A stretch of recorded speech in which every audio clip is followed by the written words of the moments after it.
I'm James Altucher, and you're watching Behind the Brand with Brian Elliott. Hey everyone, I'm Brian Elliott. Welcome to another edition of Behind the Brand. Today I'm here with best-selling author James Altucher. James, welcome to the show. Oh my God, not only am I so excited to be here, but I feel like I'm the last in line. You've had all my friends on the show, and now finally I'm on. What parallels to business are there that we can learn from the game of chess? You know, it's so funny.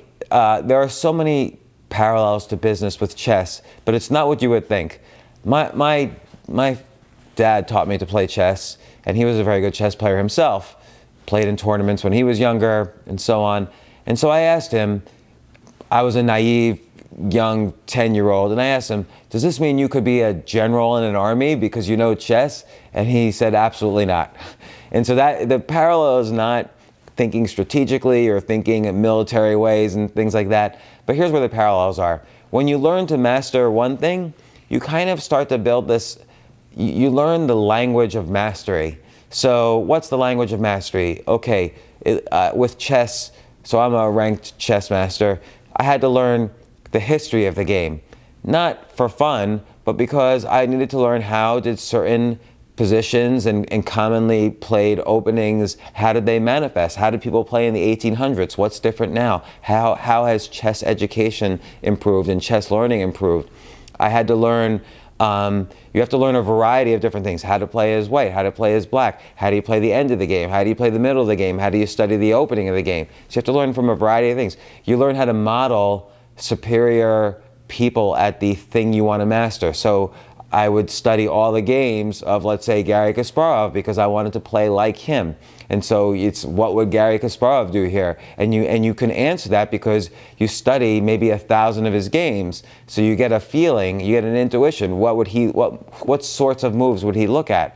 So, and then you learn how to fail. Because if you play and you're rising up, you're going to probably, if you're moving up in the tournaments, you're going to win maybe 60% of your games and lose 40% until you hit that level where it's 50-50.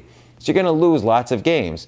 And at first when I lost, I would literally, I mean, I was a kid, I would throw the pieces on the floor. I was so disgusted with myself, and I'd run out of the tournament, and I'd quit, and I'd cry, and I'd skip school the next day. That's how bad a loss affected me.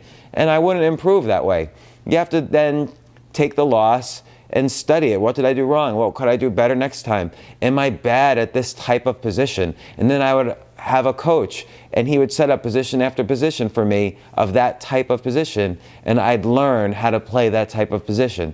So again, these are just a few of the things, but they all apply to business. If, let's say, I want to be successful at an entertainment business, or a podcast. Well, what's the history of the entertainment industry? What great interviewers do I study?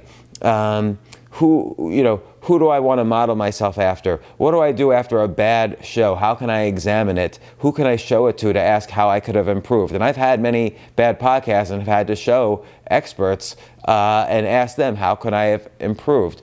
And the same thing with my writing, the same thing with business.